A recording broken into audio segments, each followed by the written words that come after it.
Welcome to the Ecommerce Marketing Podcast, the highly rated digital marketing podcast that provides weekly digital marketing tips and strategies from some of the world's top digital marketers and e-commerce entrepreneurs that will help you take your digital marketing to the next level. Sit back and enjoy this power-packed episode hosted by Arlen Robinson, who is an e-commerce entrepreneur and digital marketing expert with over 20 years of experience.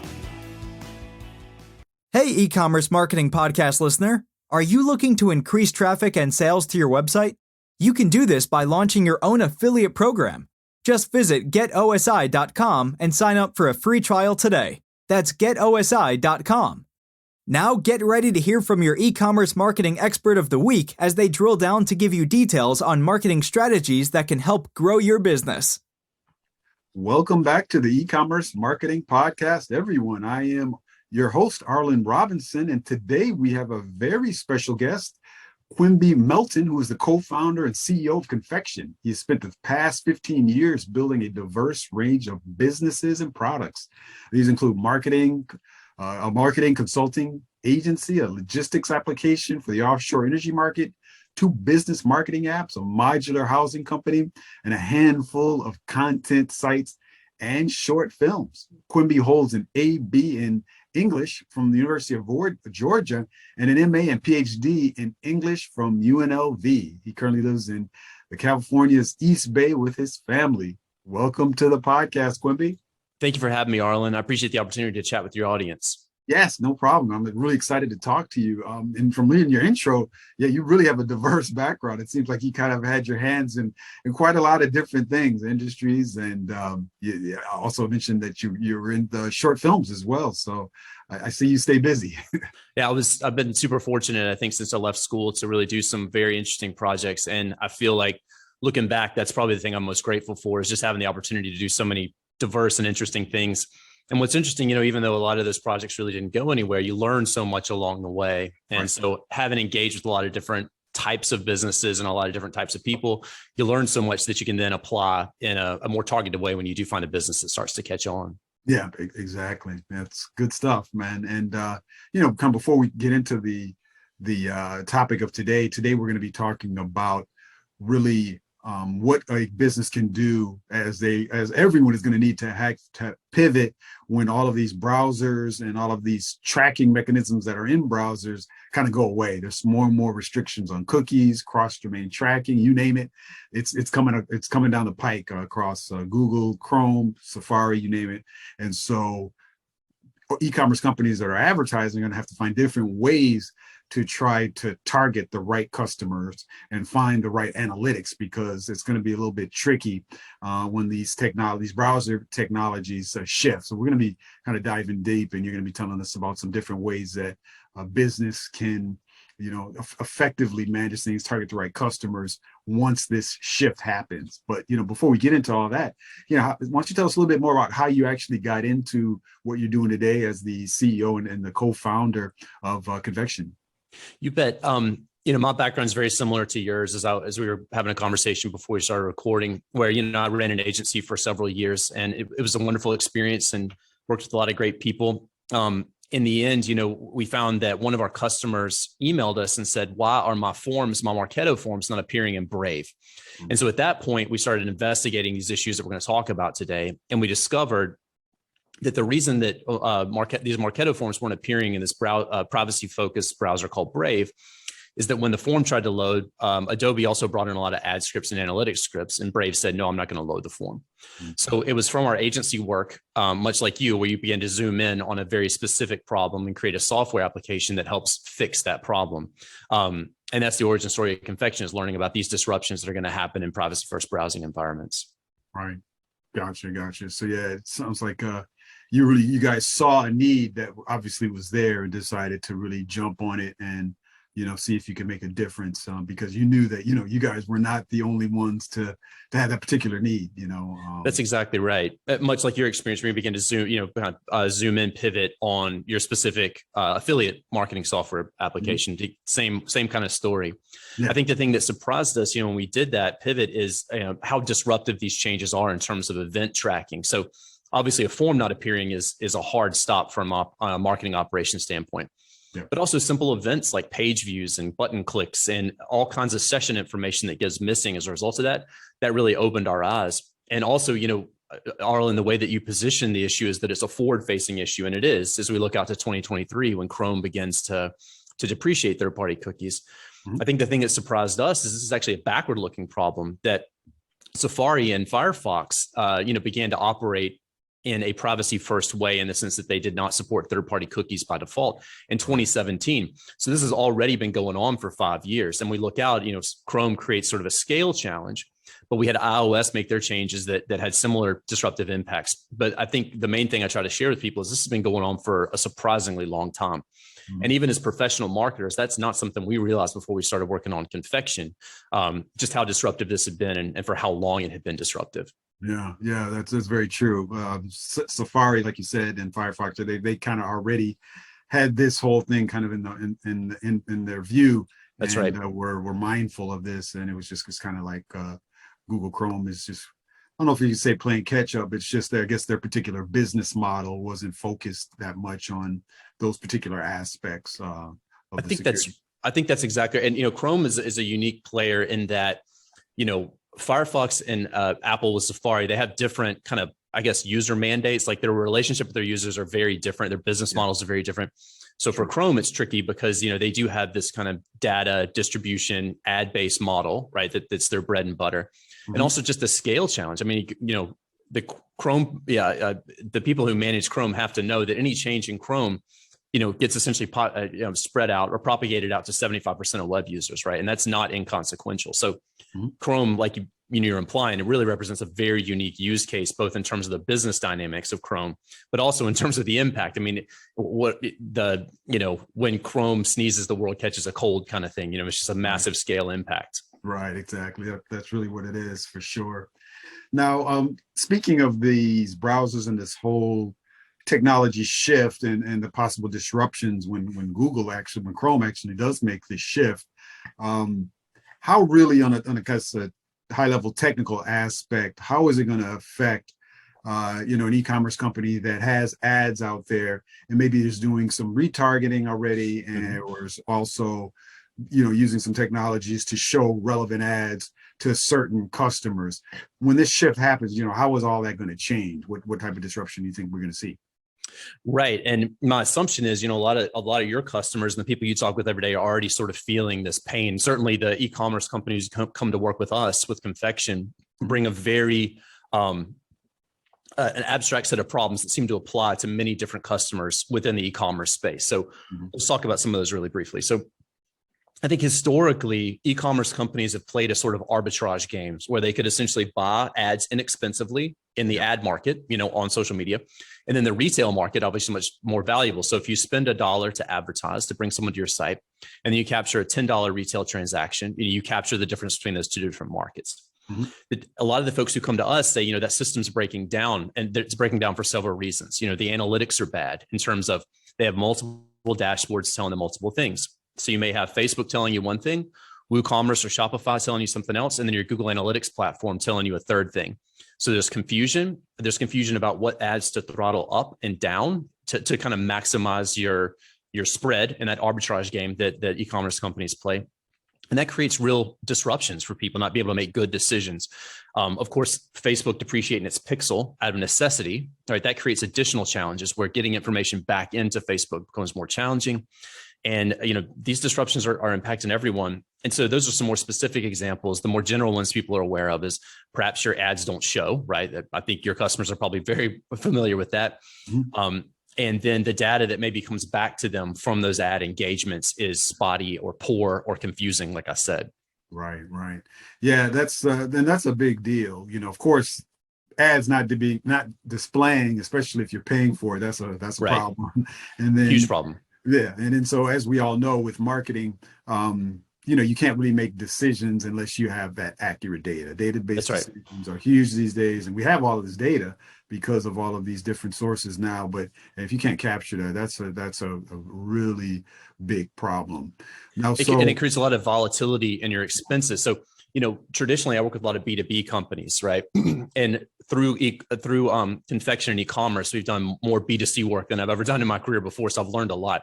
Okay. But, there are two channels here. Essentially, if you're a retail company, you want to control your ad spending, or more specifically, you want to spend more on ads that are working for you and less on ads that aren't.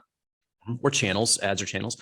And B2B works similarly. It's just about lead costs, right? So if you have the same intel in terms of good intel about what's working and what isn't in terms from a channel position or an ad position, you can put a lot of downward pressure on your lead costs, which is also important. Yeah, very, very important for sure. Now, with all of this being said, and us anticipating these changes, when this stuff actually hits, what are some ways that an e-commerce company can get around these changes and these issues, and really just kind of build their own, first party data sets, way to actually capture the right data, regardless of these browser platforms, regardless of what they do with the cookies? What are some unique ways that they can capture that? Yeah, and I think that's really the question, right? So when I talk to a lot of our customers, or just go out and have nice conversations like this, I essentially say, a lot of the economy is moving from ownership to rental, right? In the sense of like a streaming platform, for example. And people don't traditionally buy DVDs too much anymore. We just subscribe to a service and we watch them. So we're essentially paying rent to Netflix to watch content. Mm-hmm. And so many parts of the economy are moving in that direction. But marketing is moving in the other direction, right? We're essentially moving from a rental economy where we traditionally would rent data. We would rent platforms, access to information rather than information outright.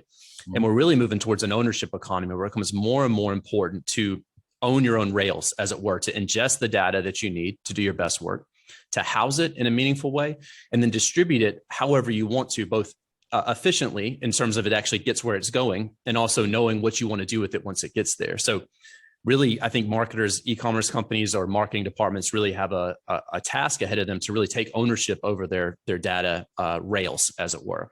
Okay. And I think as far as, what else to do about it, like kind of on a tactical level, our product obviously is engineered to help people do that more efficiently. But I think it's also a good opportunity tactically to rethink what you're doing. And I think that there are lots of different marketing techniques that small mom and pop e-commerce companies can use that aren't necessarily as impacted by these changes that we're talking about today. Gotcha. Now, as far as some of these changes, one of the big things in my whole world is affiliate marketing, getting affiliates and getting influencers to promote your business. It's probably bigger than it has ever been. And so kind of with that in mind, the traditional model of affiliate marketing, referral marketing, is you get these affiliates a unique link. Typically, most of the systems that are tracking this and calculating the commissions, the products sold, and all of that are browser-based, or cookie-based rather, where it's just dropping a cookie on a customer's computer and figuring out if that person actually has placed the order. There's some other technologies in place that do a little bit more tracking, where it's more creating a relationship between that actual customer and the person clicked on that was a little bit more advanced. So with that in mind, with this whole affiliate and influencer referral marketing in mind, what are some other effective ways to actually track if let's say you get a certain X amount of sales from affiliate A, and what are some things that you can do, or some kind of creative ways a business can track that? You bet.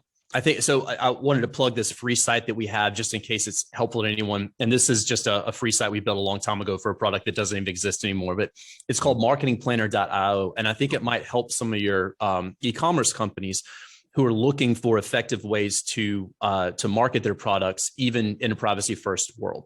Okay. And it would certainly include affiliate marketing. It would include email marketing and things like that.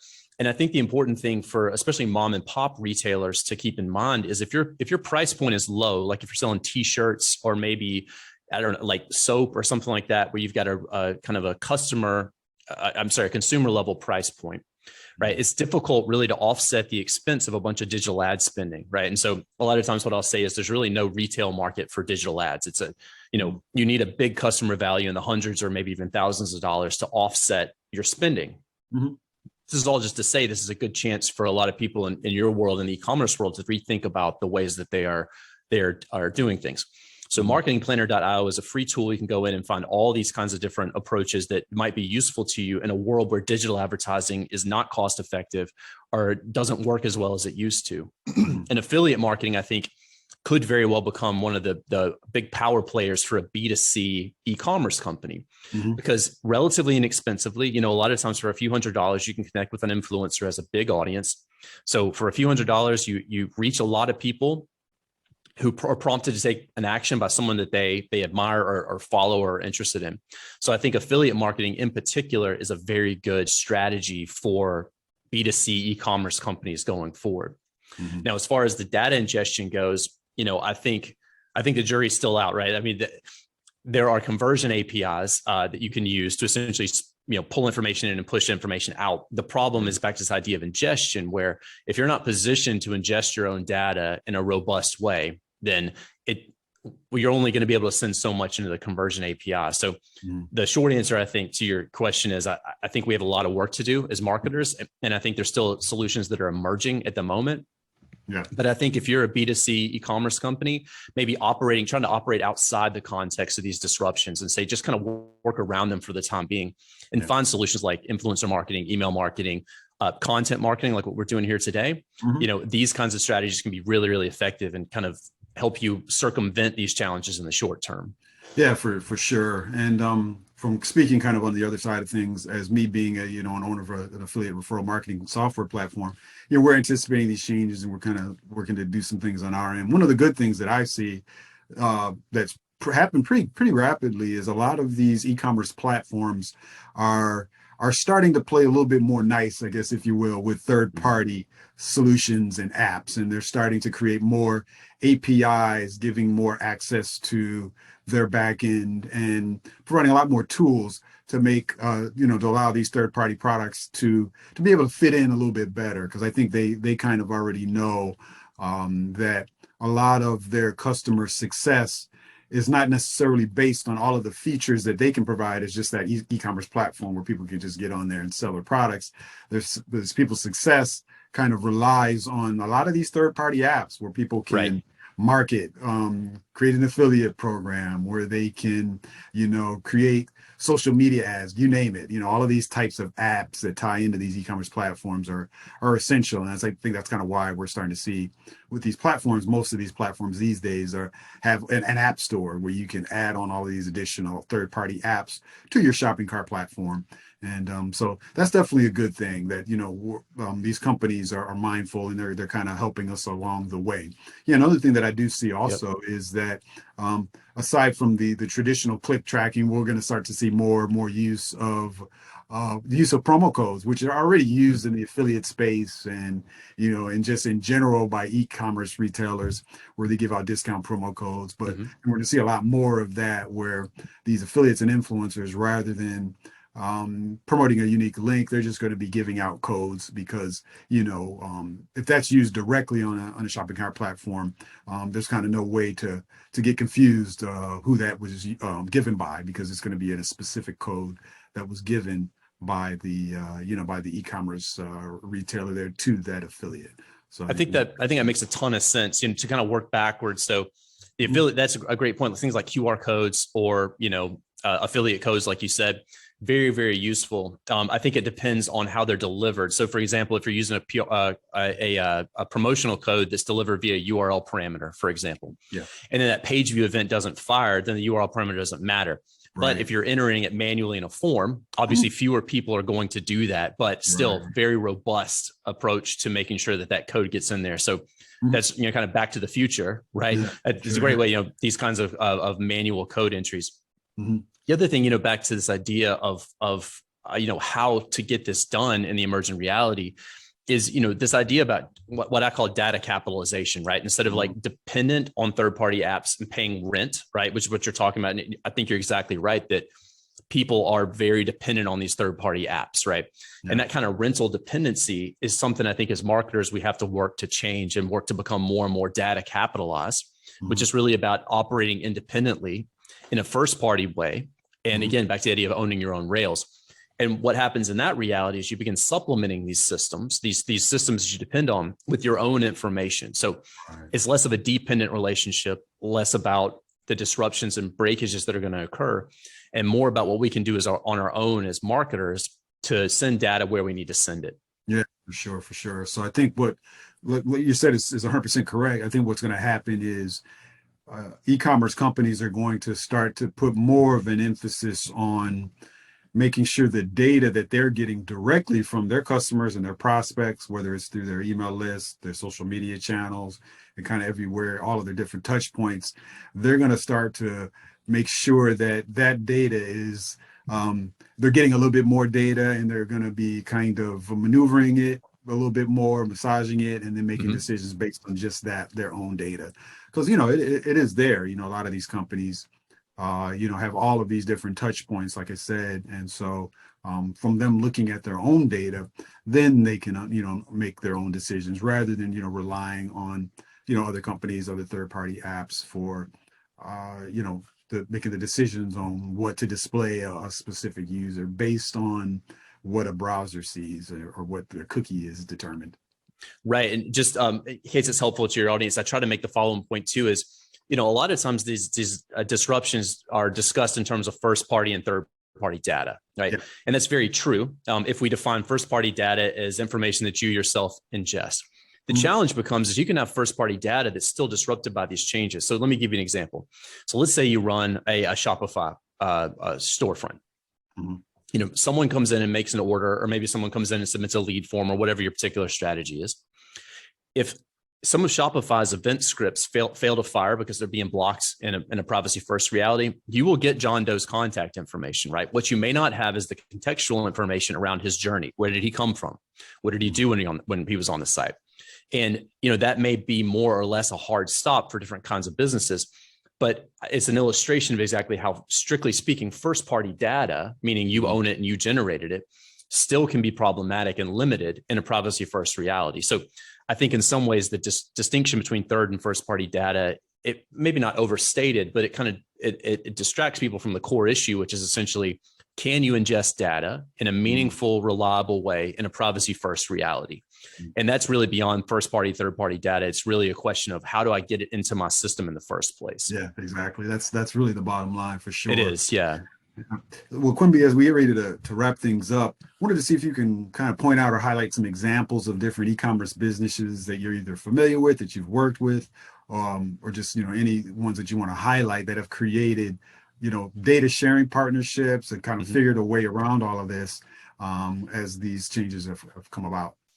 Well, I guess it sounds kind of shameless, but I in preparing for this podcast, I did think a lot about affiliate marketing and how, people in the affiliate marketing space, whether you're running a program, right, or you have a software product, really stand to benefit in big, big ways from this. And I like affiliate partnerships from a B2C e-commerce perspective, especially well, because they're cost effective, they're high impact, right? And with a few adjustments, you can really track just about everything.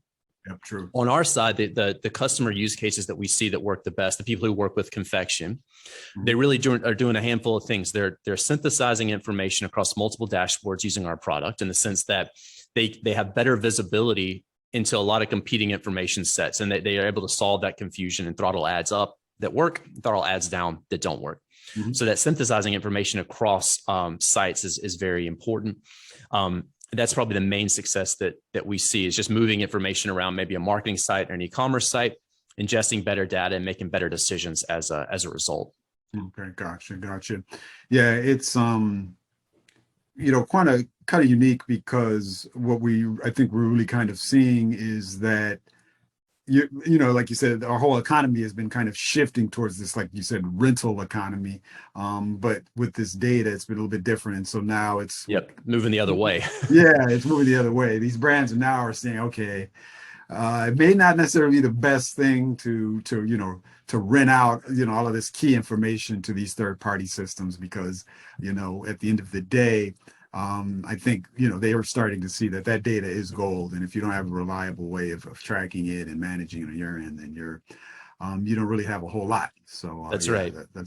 And Arl, I should probably say too, we talked a lot about the business interest here. When we talk about privacy first, I really see three three interest groups, right? One is policymakers. That would be your GDPR interest, right?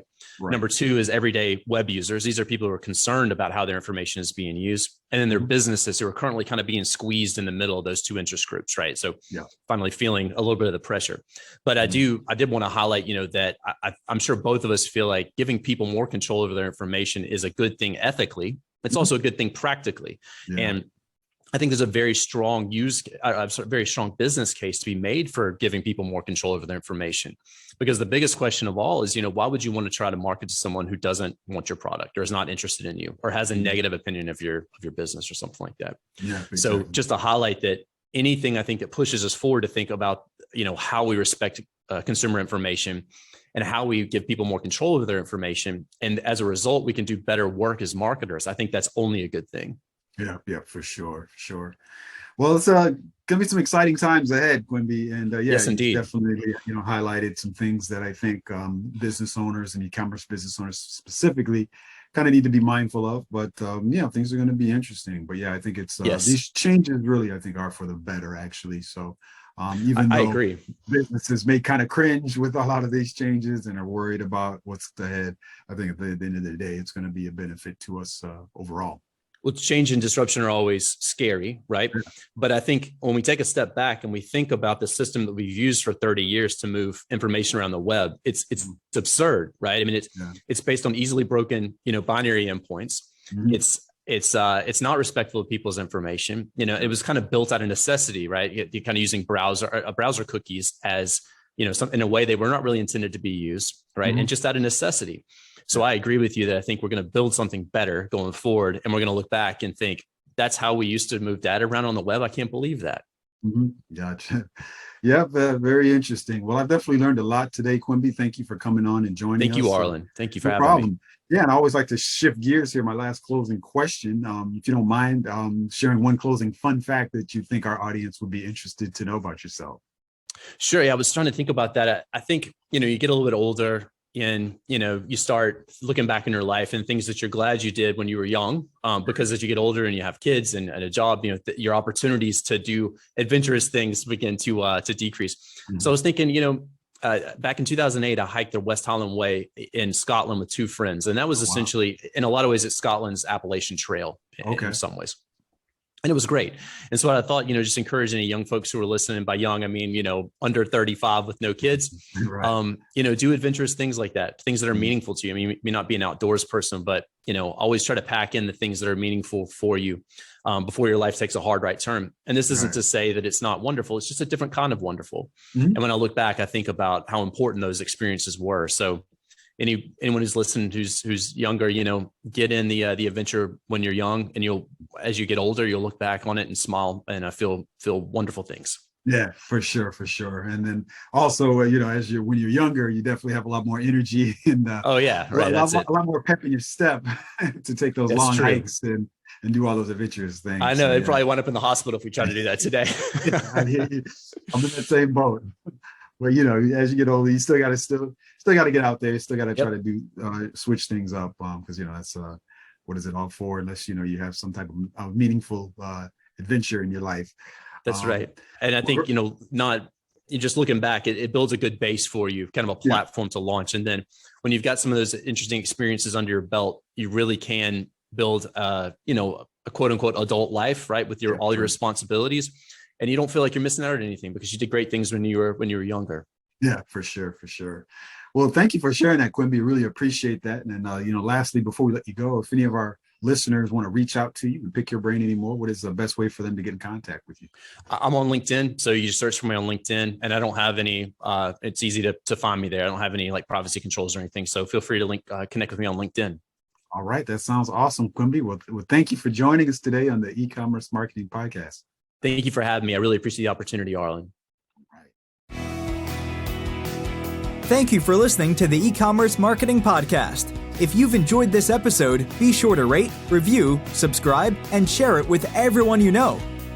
Are you looking to take your digital marketing to the next level, but are tired of wading through countless YouTube videos with unproven and untrusted marketing strategies? Well, we have the answer for you. The More Sales Every Month online digital marketing course. In this information-packed course, you will learn effective keyword research, link building, content marketing, and much more to attract and convert your site visitors into paying customers. Just go to moresaleseverymonth.com and sign up today for a low one-time fee. In addition to this power-packed course, if you would like to get access to a growing repository of digital marketing articles, PDFs, and ebooks, check out getosi.com/resources and opt in to get full access to our library of priceless marketing information to help you take your digital marketing to the next level.